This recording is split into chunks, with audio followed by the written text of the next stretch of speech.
Well, the purpose of my speech will be to kind of prolong the latest roundtable and to show you practical examples of how we can do that and switch to action for our customers and with each of our employees. My first point is, obviously you know that customers' expectations are now moving on. 70%, there are many surveys, but globally 70% of our customers, feel free, tell you that they want to travel and having a positive impact on the economy and environment. We know that. That's for sure something all of us, all of you get in mind. We've got a significant pressure from all the civil society, regulation. All of this, we know that. You've heard about that for sure for 2 days now. But the question is, right now, how can we move to action for real? As for us at the group Pierre, Vacances, Center Parcs, what we do is that we've got a clear commitment towards nature, environment protection, positive impact on the ground. What we do, we've got a very clear strategy being based on the CSR topic on three elements. First, stepping up for real our ecological transition. It does start by ourselves, and we don't want to wait for regulation or whatever. We'll start with ourselves. Second thing is that we want to really contribute to local territories and local economy to get a positive impact on them. And then third, taking this opportunity to engage our employees towards a new vision of society. And I think for them, that's very motivating, engaging, and that's key for us. So is it only a pitch, or is it something that we do for real today? That's the problem, you know that 8% of the emissions from this tourism area, so we love to travel, we love to discover new territories, but we know that we do impact Mother Nature and that we need to really decrease this impact. To which extent do we need to increase it? If we want to go to the minus 50% of CO2 carbon emission by 2030 and to get to minus 95% in 2050, we need to divide it by 4%, to decrease it by 4% per year. This is what we need to do. How do we do that? At group level, we made the calculation of our carbon footprint at the group level, and you can see that each year we do emit 1.4 million tons of carbon dioxide. You'll tell me, is it big? Is it small? Well, this is the equivalent of what a town I would say, such as a small town as Le Havre, which is probably one of the nicest towns in France today, would emit each year with the 140,000 inhabitants that Le Havre has. We've got 4 main brands in the group, and you can see how much of this carbon footprint is being contributed by each of our brands. So big part is for Center Parcs. We are European-wise 30 parks in Europe. Pierre Vacances being in France and Spain, so quite a lot in the mountains, but also at the seaside, and Maeva with camping and peer-to-peer location. How do we do to decrease those carbon emissions in the next 10 to 20 years? First, there is this energy sobriety in which we are all embedded right now. To my opinion, this is just a bit as COVID. We didn't choose this energy sobriety for next 22, 23. But in the end, I'm sure we learned a lot about that. Because we will have to learn how to operate our parks, our different venues, with a -5 or -10% of energy consumption, and so carbon footprint. And you will see that we will reinvent the way we do operate, the way we do welcome our customers. We don't want to affect their comfort for sure, but you'll see that this is possible just as COVID showed us that different ways were possible. So that will be the first kind of compulsory passive way to do that, but decrease energy demand through energy sobriety will learn a lot to each of us. And then something that will really ask for a much stronger amount of time is decarbonation, because it will imply some investment, it will imply some huge capex, and our industry needs to be able to afford for those capex and investment in the long term. Obviously, it will depend on to which price is the carbon ton in 10 years, 15 years. We don't know that, but we need to be prepared to that. So let's first focus on sobriety. Sobriety, it was brought on the table by the cost. When you get a multiplication of the electricity price by 5 to 10, so it depends if I looked this morning, if I looked yesterday, but globally, you get this increase. So all of us are affected. So that's something which is imposed to us, but we've got also this clear consciousness of this climate change, and we need to be an actor and to be the one acting in favor of the climate change.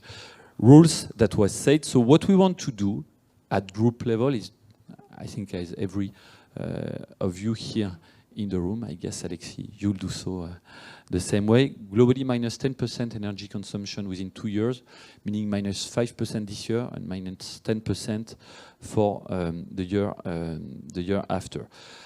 How is it going to be done? Well, very simply, I would say, probably the best example I could give you is that we are very present for Pierre et Vacances in the mountains, close to my friend Christelle, but she has left, so she's no longer here to listen to me. But we are very close to Christelle in Savoie-Mont-Blanc, in the mountains. And when you are in the mountains skiing, I'm sure that when you leave your apartment, you were not thinking of decreasing the heat level of your apartment. You were just saying, I don't really pay for that. I just want to be very comfortable when I will get back from my skiing journey, so I will leave it that way. If we just turn off this heating system on my side, I will just make sure that 1 hour before you get back to your apartment, my employees will take care about you and securing the fact that, yes, the temperature is okay for you, then you save a lot doing so. That's one example for heating. Minus 2 degrees in the different collective or private locations, that's key. Well, when you talk about swimming pool, and we've got many swimming pools for center parks, you know that it's key, the difference between 29 degrees and 27 degrees for a swimming pool, so we care a lot about that. But for sure, heating will be key. Water will be key, as I mentioned. And light, how to put some more detectors, how to really switch off at night time. Everything that retail is doing will be also inspired and doing that. So it's a question of customer action, employee awareness, and in the end, measuring the impact of that.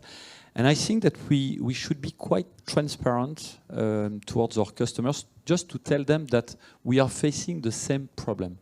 And it's not just to put some more complexity in a travel journey that we do that, to decrease their level of comfort, but just for the sake of the earth, the comfort of each of us today and tomorrow. So I'm sure that people will switch in terms of behavior.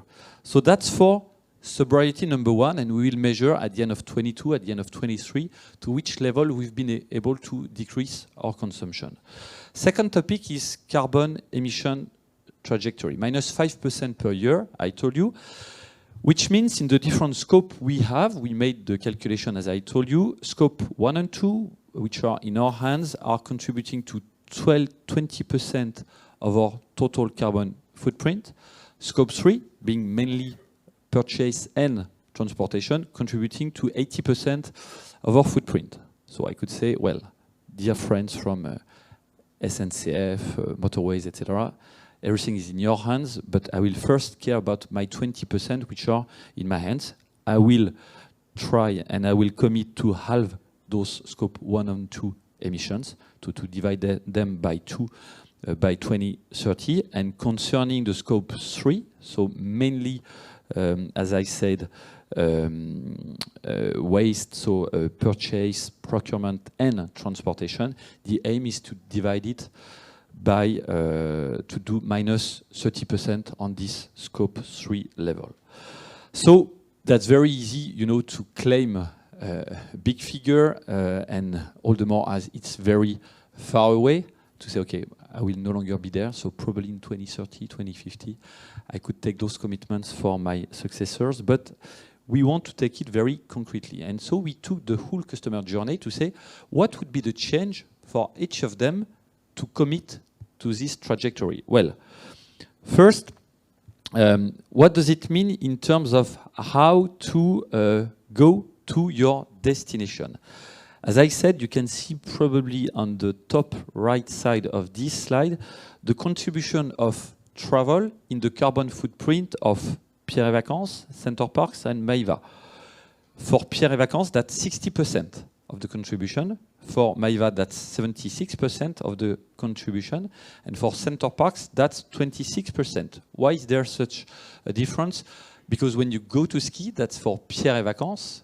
Half of the residences of Pierre et Vacances are at the mountain. Globally, you live in Paris, you go to ski in the mountains, you take your car. That's the case for 80% of our guests today. Then this contribution is big for you. When you go to a Center Parcs, globally a Center Parcs is 300 kilometers from where you live. You go very close to your location to have your Center Parcs journey. And so this contribution of the car journey or the transportation journey is much lower. But looking ahead towards 2030, what does it mean? First, if you still take your vehicle to get there, and most people will still do so, it means that we need to cover the whole parks with recharging points for electric vehicles, for sure. We need to make sure that bicycles are here, available for everyone, because you will leave your car just arriving at the park and find it again at the end of your journey, 4 days, 5 days after, but you no longer need your car, whether you stay in Pierre et Vacances or Center Parcs. And the way you join your venue needs really to shift towards the railways. That's key for us. That's key, that there is an interest for the customer to really come by train to us. And this is where I was previously the CEO of voyagesncf.com, so I quite know this house quite well. But this is where you get a problem, because the trains are completely crowded today. I mean, if you take any train for the weekend, for at weeks, they are more than 80% occupied. So there is not a big interest, if I put myself in the shoes of SNCF, to say, okay, I will partner with you for that, because the trains are already full. On my side, today, I could not care that strong about is my guest coming by car or by train. So none of us would have a common interest in doing this shift. This is why I think that regulation could and should come really to incentivize guests to come by train more than by their individual car. That's a long-term issue, but definitely, I'm convinced that that's one of the ways really to help to this shift in terms of transportation. Otherwise, you don't get this common business interest among the different actors. And each one of us is making some actions, taking some initiatives, but not to the level of shifting millions of people from their car to the train. And you get also the end-to-end really harmless journey between a train, then a coach, then a final few kilometers to walk through. That's point number one. Point number two is for us the accommodation and facilities. You can see the way on the top left part of the slide, the way of that, quite small. 4% for Pierre et Vacances, 17% for Center Parcs. But we want to decrease it, for sure. And the way we will decrease it is through sobriety. I mentioned about that a few minutes ago. And through decarbonation in the medium and long term, but that will really ask for huge investments, hundreds of millions of euros to decarbon and switch to renewable ways to energies to heat each of our parks and residences. That's something we will have to discuss with each of our landlords, but it will imply a huge commitment on their side and our side. And it will depend, the interest to move to that will depend on the price of the electricity, the price of the gas in 10 years' time. None of us knows this price, so we would be very inspired to invest in those renewable energies for sure. Then, since we are in France, here in Southwest, I was not at the dinner yesterday, but I know I missed something. Thanks for that. But then you go to it. What's the contribution of this lunch globally in our customer journey? 20 to 30%. 20 to 30%. What should we do for that? We should really only offer things purchased locally. It means that there is a selection. It means that you get a very more limited offer. It means that when you are here in the southwest of France, you will not buy things produced in the northeast of France being just brought to you by huge trucks being on the road, but you need to assume that and to voice that to your customers. And you will see that this day the customer will be more than happy to say, this is why I'm happy to consume it that way. This is locally produced. We should show and bring the local producer to the table and to our venues for that. But let's assume that this is a choice, this is a commitment, and this is not something which is a punition, a blame for our customers, but this is their interest to say, I'm here in Nîmes, so I will eat locally what is produced by a local restaurateur. That's for the catering part. And then you get all the activities, obviously, all the waste management on the side, the purchases, etc. And looking ahead, that's the same way to reason, to say we want to limit our contribution or production of waste, to recycle as much as possible. And this is where we are not alone in a park. We've got many partners in the park, and they need to be on the same page at the same speed as we are. Otherwise, if you say, okay, but no, this is my partner, so I cannot do anything with him because we've got a contract, but he's alone and allowed to do anything, that will not work. So in the end, I talked to you about the right part, which is the transportation for the customers. 80% of the emission contribution today, it needs to be decreased for sure. Catering, travel, and on my side, what am I committed to do? Minus 50% for all the equipments and accommodation part. Energy needs to decrease and to be divided by 2. And for the new build, activities related to operation, refurbishment, new construction, am I saying that I will no longer build new residences, new park? I really don't believe that. But I'm convinced that in the mountains, we should renovate much more than build, that's for sure. 2/3 of the beds are cold beds, not being occupied more than 8 weeks a year. That's a pity, that's a shame, business-wise, environment-wise. So we need to really renovate more than build new residences. Plus, on our operation, we need to commit to reduce waste and to do all those management, to manage travel another way, as it was said before. So this is the long-term vision, but wanted you to show you very concretely and to put really meat on this vision, to tell you that, yes, this is possible, and there is really a concrete and very clear way to move towards this new ecological transition. It is speeding up for sure. It does engage our guests, it does engage our employees, but I think this is a collective commitment, and I think that everyone is now ready to do so. Just to end up my presentation to you, to show you that this is done already today. We are here, not that far from Toulouse, so not that far from Agen, and so not that far from les Landes de Gascogne. This is a new center parks we did open up last May in the region Nouvelle-Aquitaine that Michel was mentioning.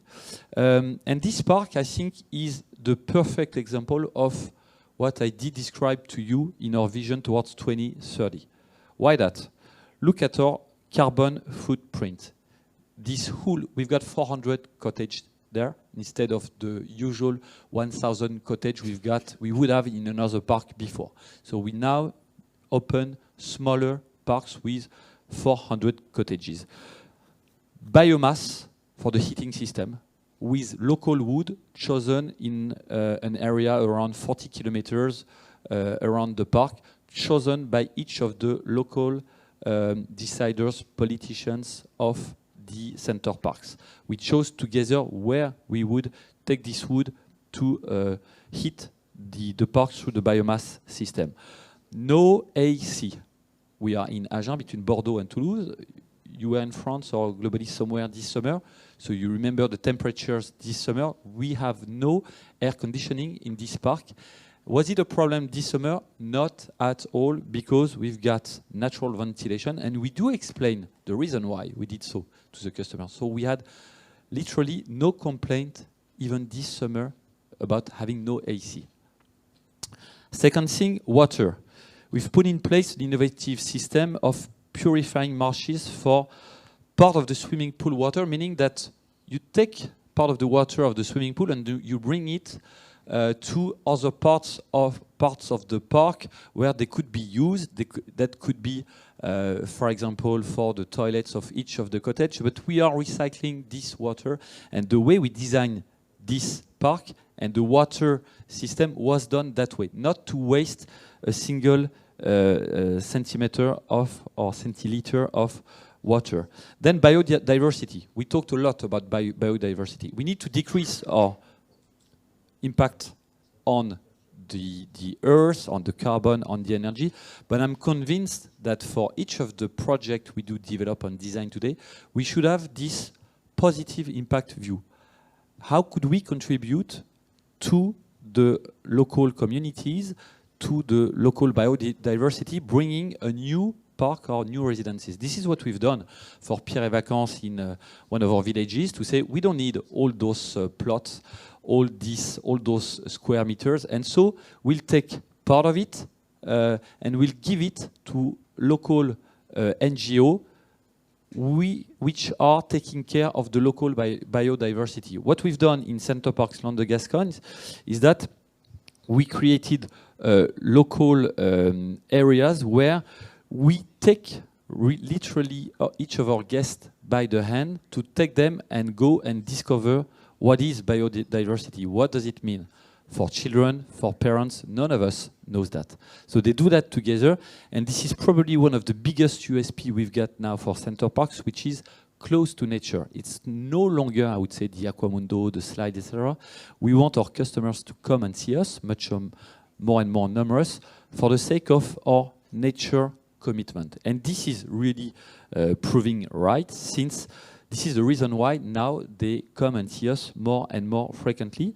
And you see that our commitments towards local economy and local environment, we created 300 permanent jobs with this park. 80 to 90% of those jobs are people who were unemployed before, and they were able to find back a job with us, only with us.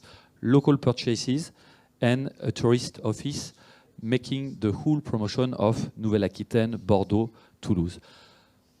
Just to show us, and doing a bit of rewind, that we've got a vision for the tourism towards 2030, 2050. This is something compulsory for each of us, for our kids, but also for our business, to be clear.